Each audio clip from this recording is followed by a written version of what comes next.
Today, we're harvesting dahlias. We grow our dahlias on 30-inch beds, and each one of those beds has dahlias placed 12 inches apart. So there's 2 rows per 30-inch bed. The broad fork here functions perfectly for that market garden standard 30-inch bed. And so when we lift our dahlias, we're able to pull both rows out at the same time, making the job a lot easier. One of the reasons we lift our dahlia tubers is because it allows for easy propagation of a known cutting variety. Because as you lift a clump of tubers out of the ground, each one of those viable tubers is going to create a clone of the mother plant.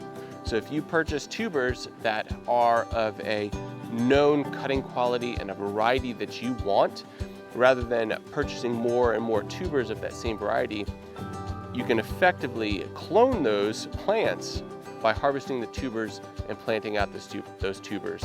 And that allows you to increase the stock of a known flower variety.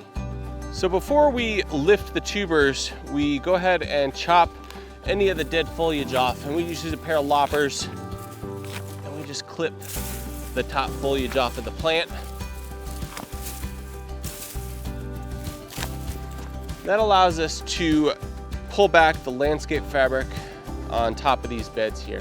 Now we use the landscape fabric because it really helps hold in the moisture. We have a very sandy soil here, and we want to hold in as much moisture as we can into that soil.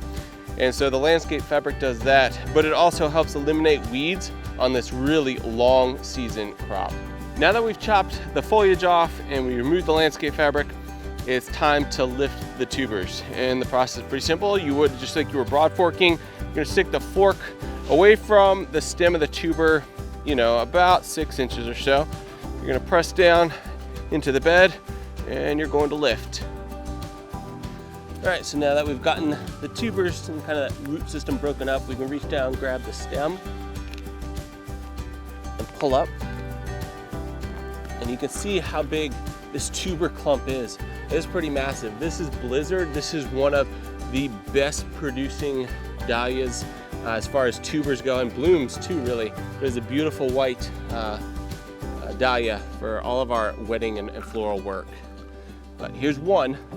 And out of this one plant, we'll be able to propagate probably 8, at least, viable clones.